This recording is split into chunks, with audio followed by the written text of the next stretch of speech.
So we're taking a break from our Bahamas videos and bringing you this video of a crossing of the Gulf of Mexico. A friend needed help moving his boat from Kemah, Texas to Southwest Florida, so that's what this video is. It's a video of us coming across the entire Gulf of Mexico. All right, so we're on a road trip from Southwest Florida to Kemah, Texas. Check out the back of this truck. We have all these fuel cans. You can guess what we're doing. We're actually going on a boat delivery. And we're going to be delivering a Lagoon 42 from Kemah, Texas to Southwest Florida. So we'll update you here in a little bit. We have arrived in Kemah, Texas. And right there, actually that one, I believe, is Roger's boat. And we are going to be boarding the boat to see if the key is on it. Hopefully it is, because that's our sleeping quarters for the night. All right, so here's what's up.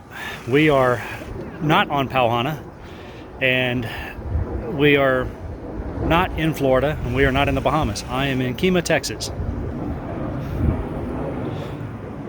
Maria's at home with Daisy, and we are helping a friend move a boat from Kemah, Texas to Southwest Florida. So over the next few days, you'll see some videos of us prepping for the trip and then the trip itself.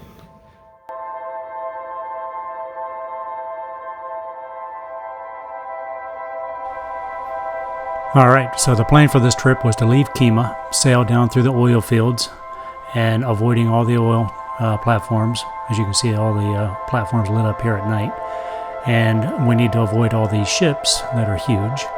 And some of these things are as big as cruise ships and aircraft carriers. So the plan is to go a little further south.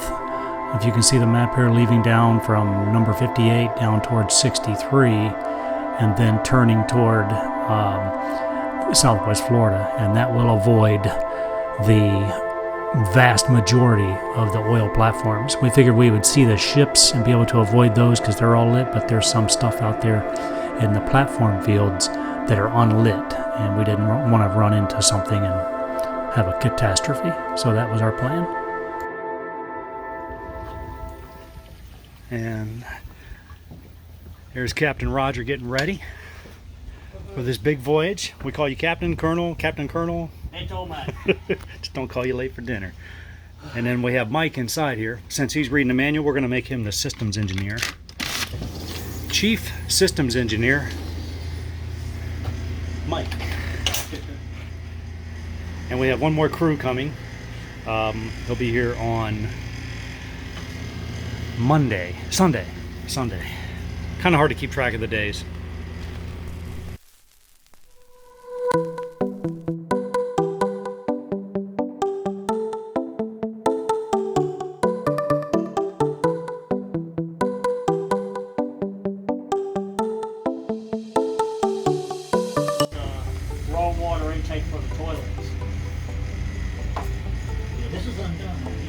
A lot of work before preparing to cross the Gulf of Mexico. It's about a 700+ mile crossing. It's not the Atlantic Ocean. It's part of the Atlantic Ocean, but you still have to be sure that everything's tip-top. You don't want to get out there in the middle, get stuck, be in a storm. So we got the time, so we may as well make sure we're ready. I'll do a tour of the boat after the trip.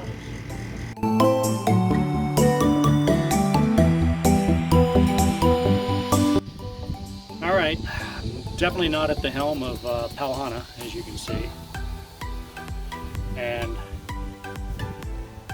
it is hot as heck here in Kemah, Texas.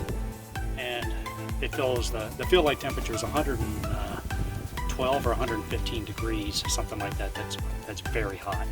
Even in shorts, t-shirt, I mean, it's still super hot. So let me turn the camera around and show you what we're looking at here.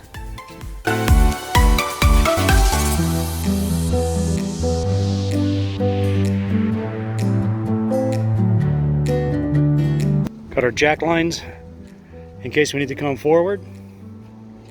This boat is so big. Every time I see it, I can't believe how big it is. I know it's not the biggest boat, but man, it just feels huge. It's a pretty big boat. I mean, you can see that's a full-grown human being right there, and he looks tiny up in the cockpit there. So we are ready to go, and we will be departing tomorrow morning, 0630, first light, for a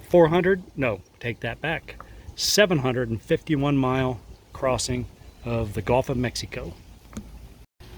And the day will begin with a challenge, because it's supposed to be kind of breezy in the morning, with getting this boat pulled out into the middle of this little fairway, turned 90 degrees to the right, and facing that way without hitting that bowsprit. But I'm not driving. Well, this is familiar. Waking up at dark 30 to move the sailboat. This morning's the day. We're moving from Kemah, Texas to Punta Gorda, Florida. Should take us about 4 days. So I'll see you out there on the boat once we're underway. All right, all the lines are off the boat, and Mike is ready to bring us out. Oh, you're ready.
We are underway. It was a little more challenging. Actually, it wasn't more challenging, but it was definitely as challenging as we thought it would be coming out of the dock. First time driving a twin engine catamaran, and big too. There's the unlucky fellow that got the first opportunity to drive in close quarters. Up early fishing in Houston, or in Kemah. It's going to be a beautiful day, and hopefully nice and breezy. It's a very narrow channel. Look how you get two catamarans in here. It's tight.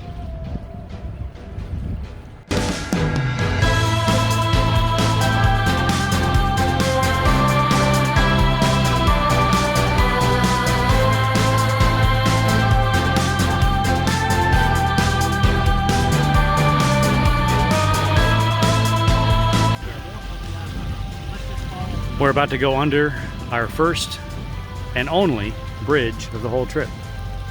Way different than our RCW trip. It's so hot.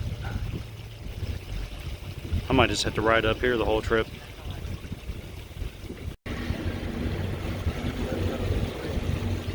All right, we're gonna hope that's 70.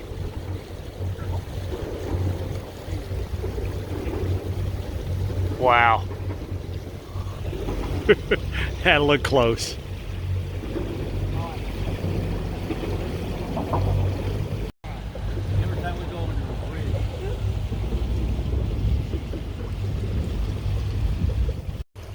This is Kemah Actual.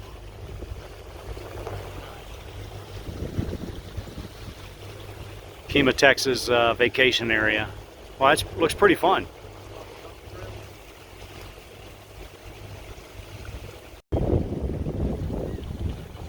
Looks like a fun place. It's just too hot this time of year.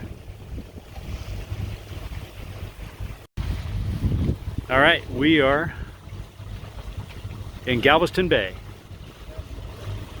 Wow, it's pretty this morning.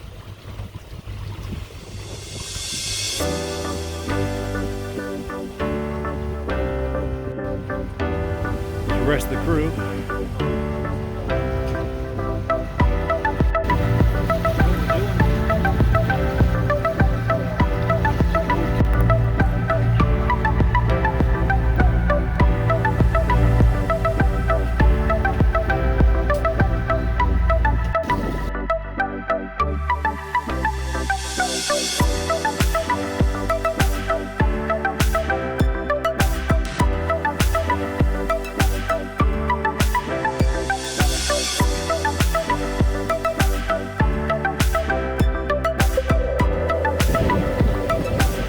Texas chicken.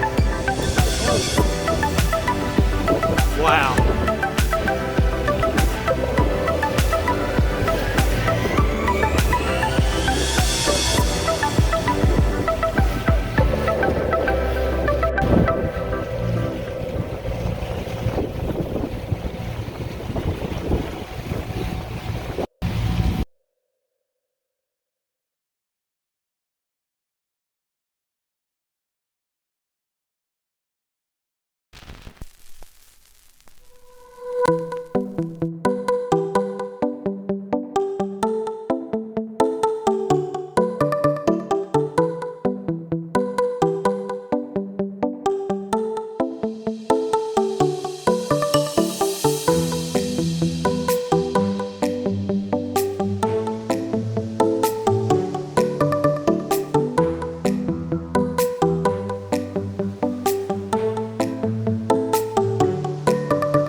Kilo 16.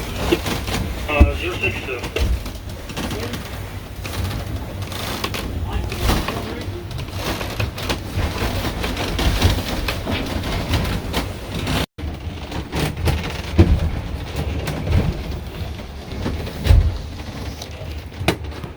Well, hello world.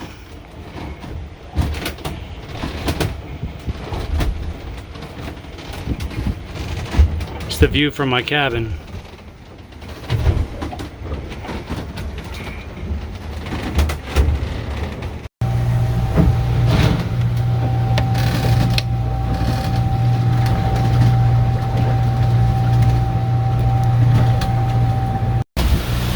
Well, this is going to take longer than we thought.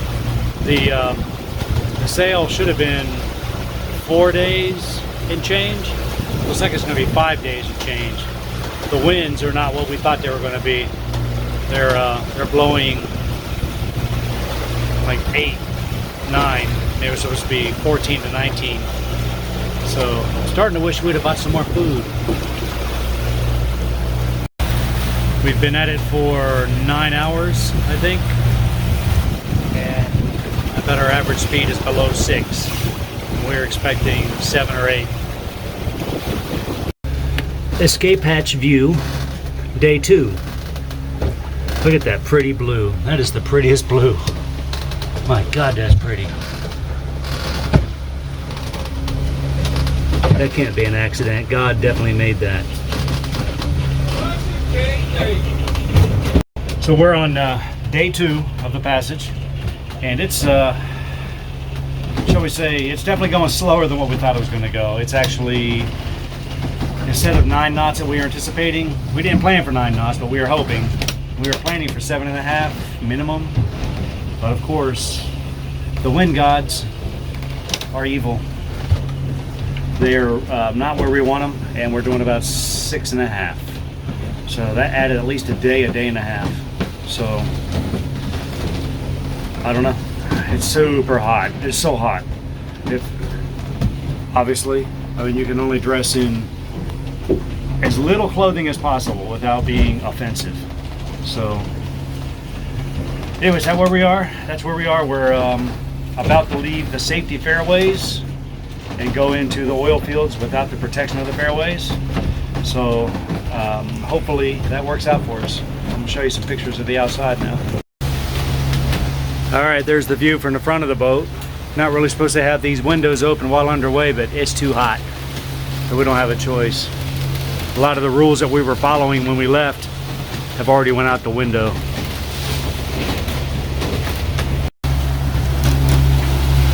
We are looking out the back. We haven't had to resort to the jerry cans yet. The jerry cans, 40 gallons of diesel plus 160 or so, 159, 158 in the boat itself, and we've only used maybe a quarter of a tank.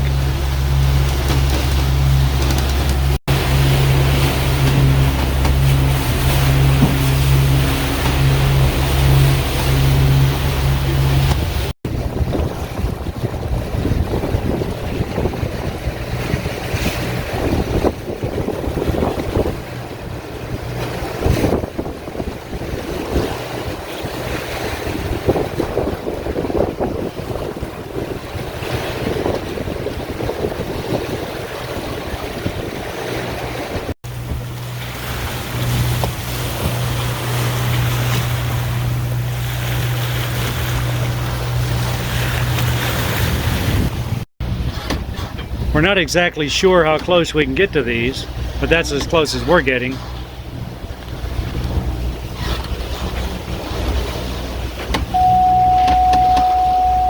And I'm assuming that's some kind of proximity alarm that goes off when a boat gets close to them.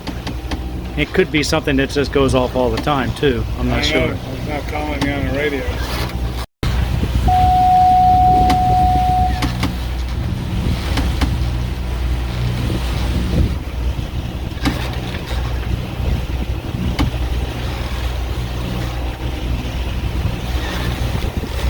I'd like to go on one of those, take a tour of it.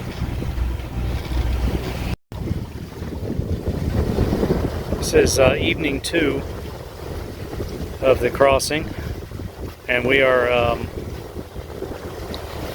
don't know how far along we've come, 100 and some miles, 200 miles, I don't know, I have to check.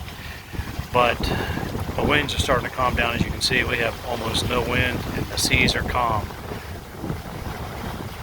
And it wasn't supposed to be like this. It's supposed to be windy. It sure is nice.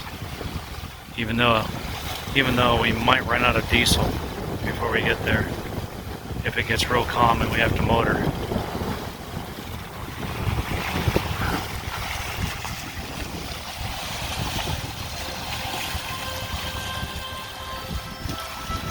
So nice.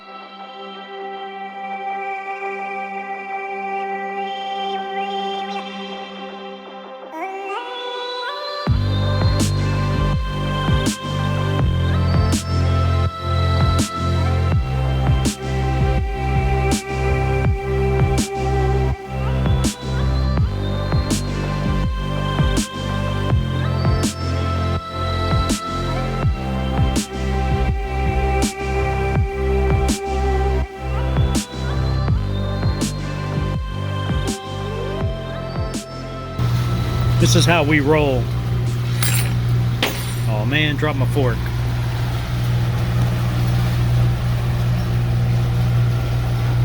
Frozen dinners on the Gulf of Mexico crossing. So when Maria doesn't go with me, this is how I eat. I miss you, Maria. Please come on the next crossing with me.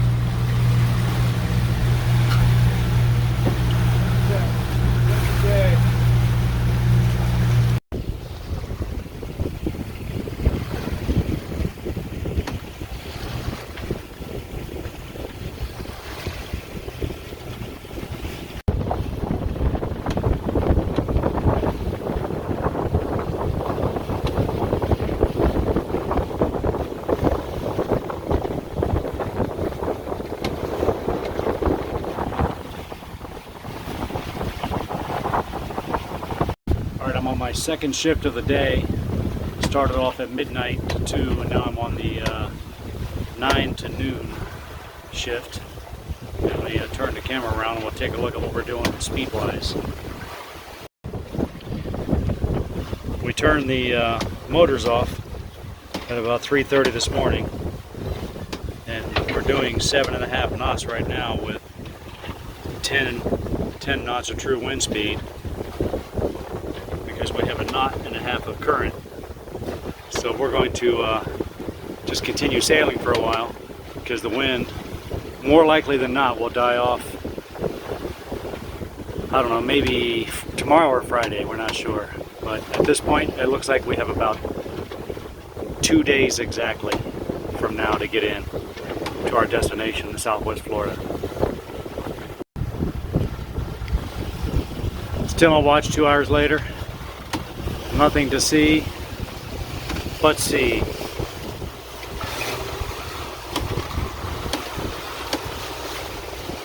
Had to turn the motor back on again. The winds were dying. We're down to 9 knots true wind. So we're motor sailing, averaging about 8 to 8.5 knots over the ground right now. We got about 2 days left,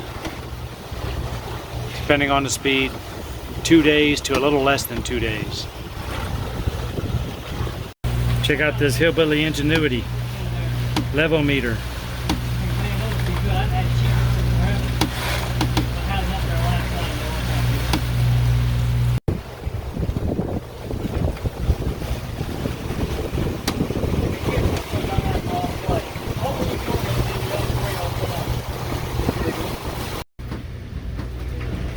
So this is what you do when you're not on watch. And it's not too hot. You lay in your bunk, try to get some sleep for your next watch. It's a pretty nice cabin in this boat though.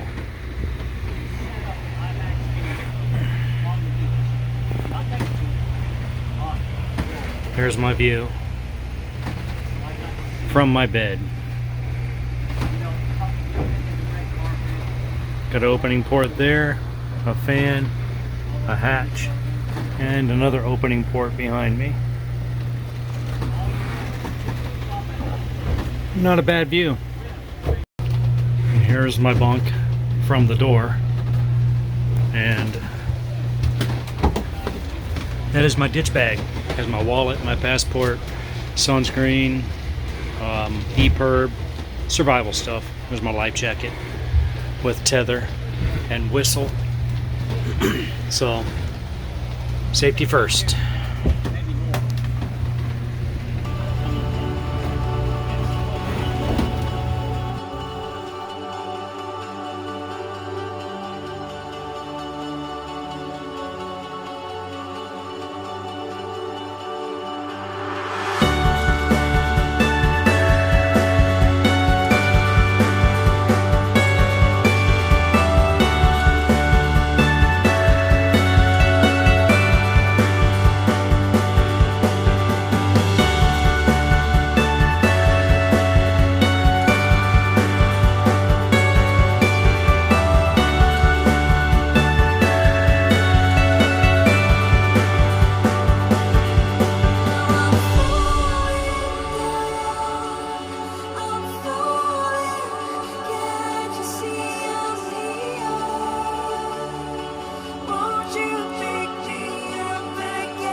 Sunset number 3, I think. I don't know, it might be 4. And there she goes. No green flash.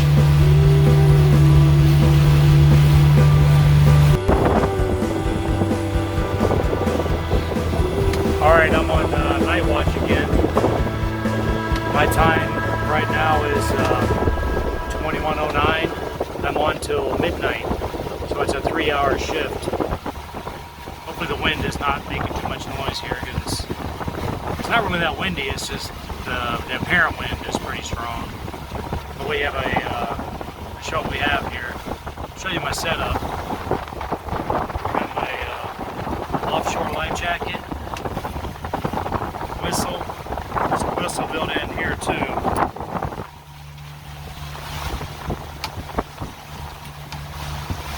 Got my safety lanyard, make sure I don't fall off. And let me turn the camera around. Got my air horn, light, tachometer, temperature. We have one engine running, 174 degrees. We have our chart plotter and radar. This engine is not running. Binos, backup radio, and a radio. And another backup radio. So that's this is what night watch is like. Nothing to see except blackness, especially now that I've blinded myself with this light. So we'll see you in either tomorrow or in a few hours. Here's something you have to watch out for.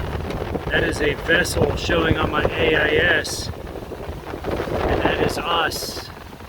We're going to intersect in a little more than an hour. He's going a little faster than we are, so hopefully it'll be a non-issue.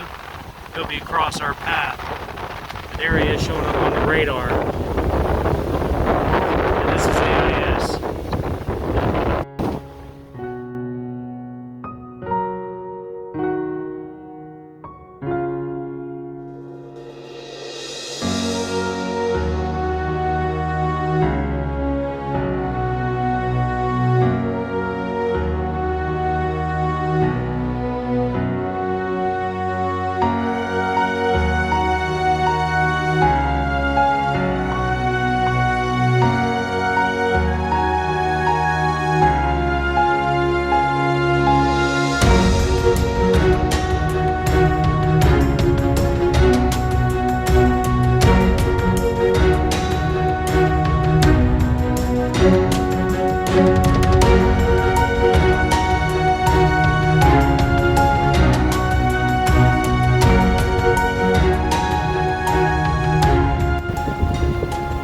Alright, I'm at the helm again.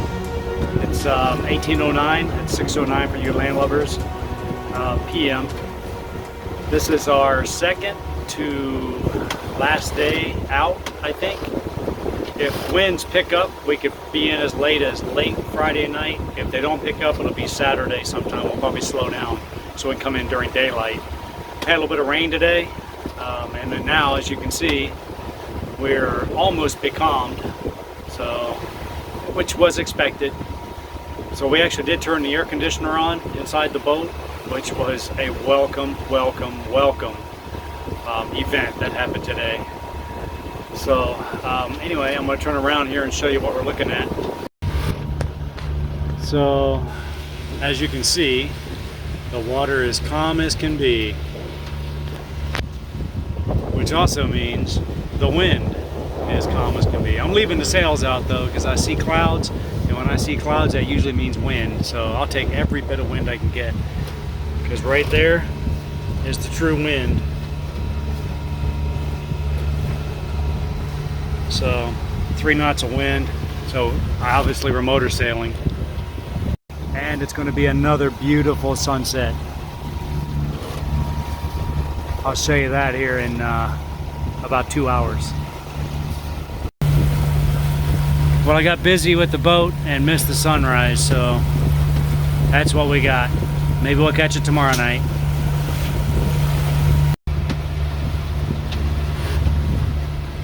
Hour later on the watch, did a little work to the boat. I figured out how to tuck. That's a pretty interesting canvas system. See this, how it hangs down right there. You can roll that up, and there's a pocket. You can kind of see it right there. There's a pocket there. You can roll it up, and it sits inside that pocket, then zips up and protects your side curtains. But man, look at that calm water.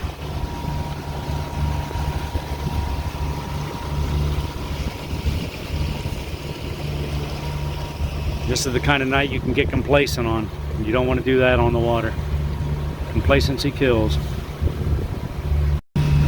So this vessel has two engines. One here and one over there. They're both 57 horsepower Yanmar diesel. And as you can tell, this one is underway and that one is not. You can run both, but there's really no reason to. So we run one engine at a time at 1800 to 2200 RPM, depending on how much fuel you want to conserve. I can't find the setting, but fuel burn at 1100 or 1800 RPM is 0.7 gallons per hour. At 22 is 1 gallon per hour. And then over 22, it starts to exponentially go higher on the fuel burn. So 22 is about the max you want to go, unless you have plenty of fuel. 5:30 in the morning, day 5. We're about 100 miles from our harbor. Then we get about 20 miles after that to get back to the dock.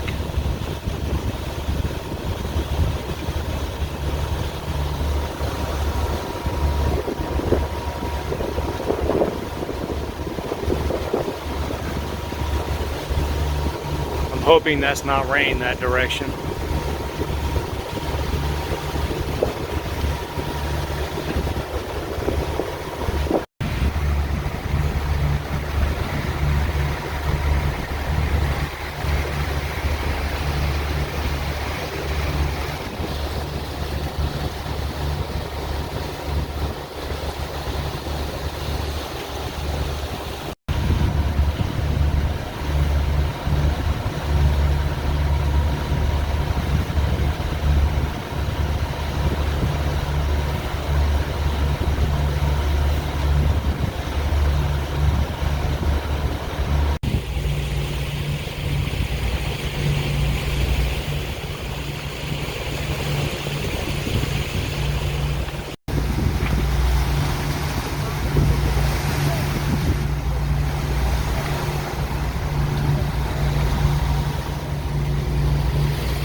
Water is still smooth. We lost all of our wind. We still have the main up, only because it's a pain in the butt to put up and down. So we just leave it up. We only have about 3 knots of true wind. We got both motors on. Headed east for another 8 hours, and then we'll be to land.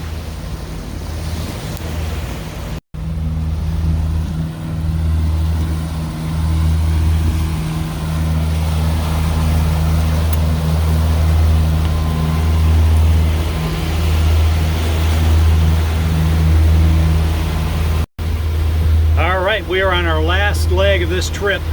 This is going to be my last watch. May not have to do the whole watch because we got another guy who's going to drive us through the cut. He's familiar with the cut. So we're only 24.8 miles from our next waypoint, which I believe is the cut. So let me turn the camera around and show you what's in front of us. And it's going to be the same thing you've seen in all the other videos. Check this out. Yep, still nothing. We got the jib rolled up. We got the main out, but only because it's a pain in the butt to put away. We don't have any wind.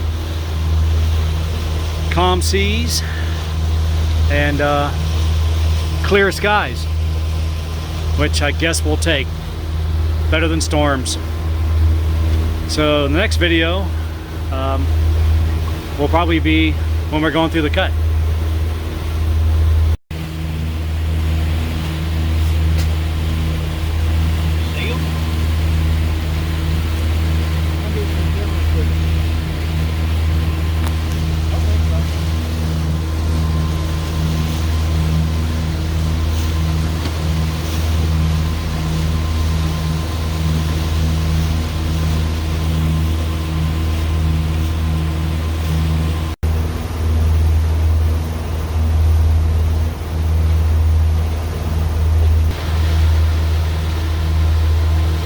Land ho! You probably can't see it on here, but way up there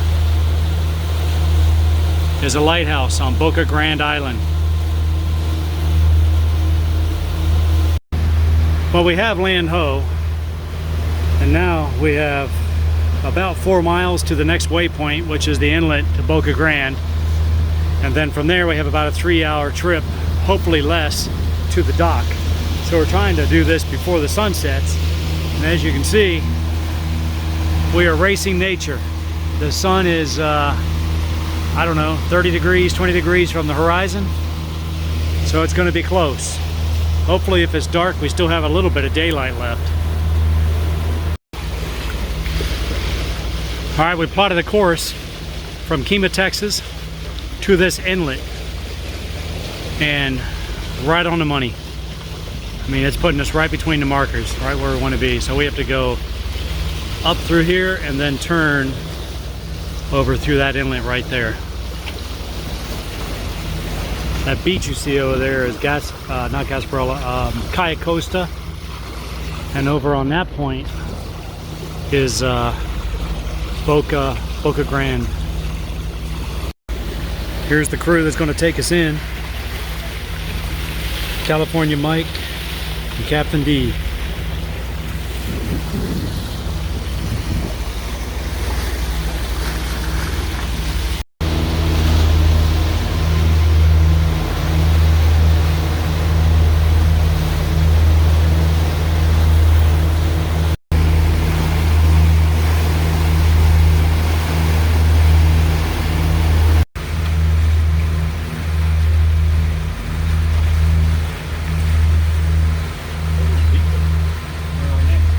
Now for the next challenge, we have to go through the Boca Grande Pass without the channel markers that were taken out by Hurricane Ian. So the first 2 markers are there, but all the other ones are gone. So flying by the seat of our pants here.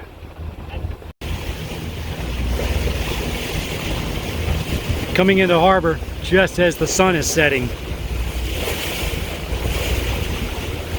Trying to get the sun and the crew in the same picture. Not that easy.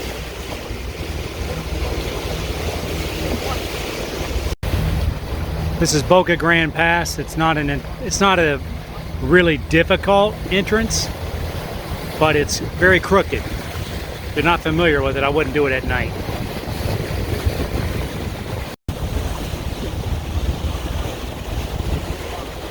We are almost off of the Gulf of Mexico. Just a little farther to go. Right there. Right there. That's Charlotte Harbor. That's where we'll be in 10 minutes. I'm looking at the sun blinding me. Let me turn back around. There's the crew behind me. I just got off shift, 3-hour shift, so I'm gonna sit out here and enjoy the view.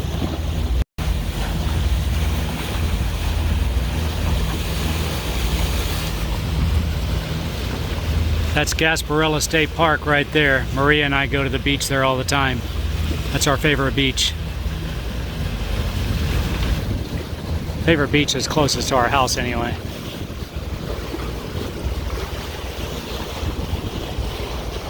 And over here is Costa.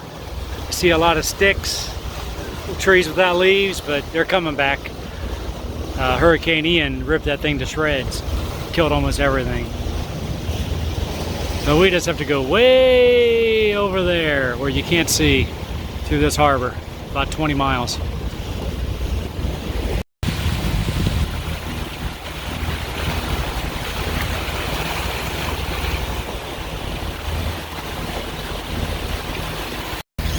All right, mission accomplished. We have completed the Gulf of Mexico, 751 miles in 5 days, 5.5 days, no wind.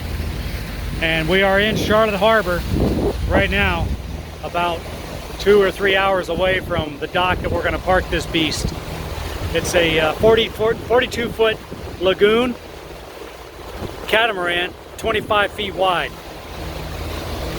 So, mission accomplished. Well done, crew.